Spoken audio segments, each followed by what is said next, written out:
एक समय भगवान गहन सोच में पड़ गए। उन्होंने अनुभव किया कि जब जब मनुष्य जीवन की किसी कठिनाई में फंसता है, तब वो घबराकर मेरे पास दौड़ा चला आता है। वो केवल अपने दुख, अपनी परेशानियां और अपनी असफलताएं ही सुनाता है। लेकिन जब उसके जीवन में सुख होता है, संतोष होता है, तब वो मुझे याद तक नहीं करता। मेरे पास आकर वो कभी कृतज्ञता नहीं प्रकट करता, केवल कुछ न कुछ मांगता ही रहता है। ये सब देखकर भगवान के मन में एक विचार आया, मैं तो मनुष्य को उसके कर्मों के अनुसार ही सब कुछ देता हूं। फिर भी वो थोड़े से कष्ट में ही शिकायतों का पुलिंदा लेकर मेरे सामने खड़ा हो जाता है। इससे न तो मुझे शांति मिलती है और न ही अपने शाश्वत स्वरूप में स्थित होकर साधना करने का अवसर।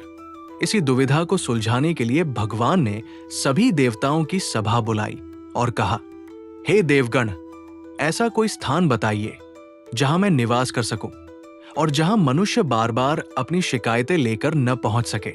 सभा में सबसे पहले गणेश जी बोले, प्रभु, आप हिमालय की ऊंची चोटियों पर चले जाइए। भगवान मुस्कुराए और बोले, ये स्थान भी मनुष्य के लिए असंभव नहीं है, वो तप और प्रयास से वहां भी पहुंच जाएगा। तब इंद्रदेव ने कहा, आप गहरे महासागर में निवास करें। वरुण देव ने समर्थन किया और किसी ने कहा, आप आकाश या अंतरिक्ष में चले जाइए।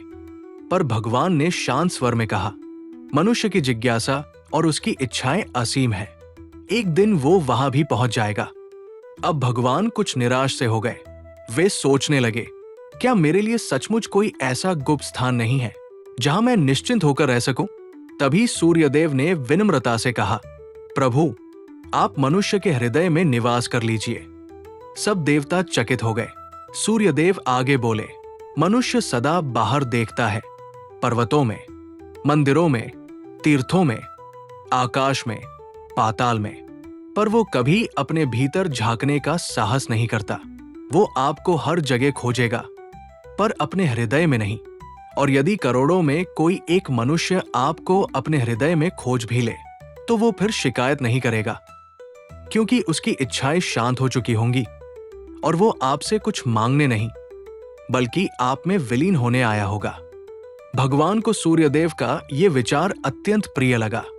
उसी क्षण उन्होंने निश्चय किया और सदा के लिए मनुष्य के हृदय में निवास करने चले गए। तभी से मनुष्य ईश्वर को पाने के लिए मंदिरों, तीर्थों, पर्वतों, गुफाओं और आकाश पाताल में भटकता फिर रहा है, पर अपने भीतर बसे उस हृदय रूपी मंदिर का द्वार कभी खोलकर नहीं देखता। सच तो यह है कि ईश्वर को देखने के लिए हृदय का द्वार खुलना चाहिए, और यह तभी संभव है जब मन का द्वार बंद हो जाए, क्योंकि मन का द्वार संसार की ओर खुला रहता है और हृदय का मंदिर भीतर की ओर, जहां ईश्वर सदा से प्रतीक्षा कर रहे हैं।